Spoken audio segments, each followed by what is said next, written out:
Pinarayi പാറപ്പുറത്തെ regulator cum bridge പൊതുജനങ്ങൾക്കേറെ ഉപകാരപ്രദമായി മാറുന്നു. കടലിൽ നിന്നും കയറുന്ന ഉപ്പുവെള്ളത്തെ തടയാൻ സാധിക്കുമെന്നതിനാൽ കിണറുകളിലും കൃഷിയിടങ്ങളിലും നല്ല വെള്ളം തന്നെ ലഭിച്ചു തുടങ്ങി. 2023 റെഗുലേറ്റർ കം ബ്രിഡ്ജ് സജ്ജീകരിച്ചത്.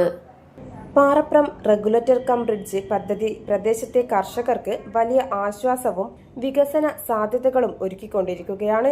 വർഷങ്ങളായി കൃഷിയിടങ്ങളിൽ അനുഭവപ്പെട്ടിരുന്ന ഉപ്പുവെള്ള ഭീഷണിക്ക് പരിഹാരമാകുന്നതിനോടൊപ്പം പ്രദേശത്തെ ഗതാഗത സൗകര്യവും പദ്ധതിയിലൂടെ മെച്ചപ്പെട്ടു. പ്രത്യേകിച്ച് വേനൽക്കാലത്ത് കിണറുകളിലേക്കും കൃഷിയിടങ്ങളിലേക്കും ഉപ്പുവെള്ളം കയറുന്നത് കാരണം തെങ്ങ്, പച്ചക്കറി ഉൾപ്പെടെയുള്ള കൃഷികൾ വലിയ രീതിയിൽ ബാധിക്കാറുണ്ടായിരുന്നു.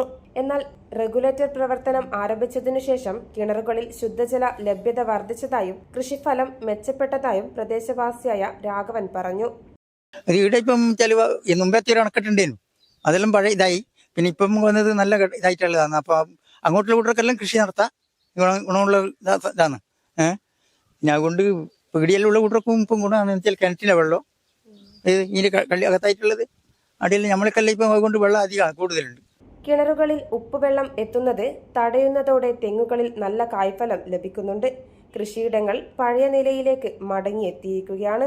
അതേസമയം പദ്ധതി കാർഷിക മേഖലയ്ക്ക് മാത്രമല്ല, ഗതാഗത രംഗത്തും വലിയ മാറ്റമാണ് സൃഷ്ടിച്ചിരിക്കുന്നത്. പിണറായി പെർളശ്ശേരി പ്രദേശത്തെ ബന്ധിപ്പിക്കുന്ന പാലം വഴി യാത്രാ സൗകര്യം കൂടുതൽ എളുപ്പമാക്കി.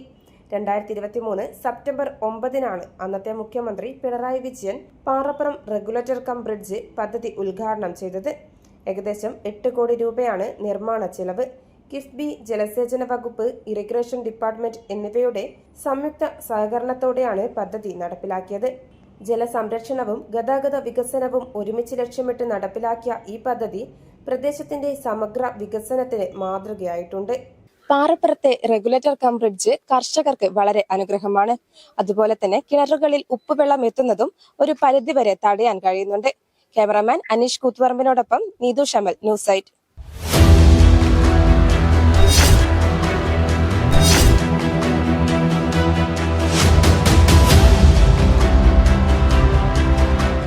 നിങ്ങളുടെ വീട്, നിങ്ങളുടെ അഭിമാനം, ഒപ്പം ഞങ്ങളുടെയും. വീടും പരിസരവും പ്രകൃതിയുടെ വൈവിധ്യം കൊണ്ട് സമ്പന്നമാക്കാൻ tunnel agro farm and nursery Cheruvanchery. Bonsai, ornamental, exotic, indoor, outdoor fruit പ്ലാന്റുകളുടെ വിപുലമായ ശേഖരം. ലാൻഡ്സ്കേപ്പിംഗ്, ഡിസൈനിംഗ് ആൻഡ് ഗാർഡനിംഗ് രംഗത്ത് വിദഗ്ധരുടെ സേവനം. ഇനി നിങ്ങളുടെ പൂന്തോട്ടം മനസ്സുപോലെ മനോഹരം. The biggest nursery in Kannur district since 1997, approved by Government of Kerala.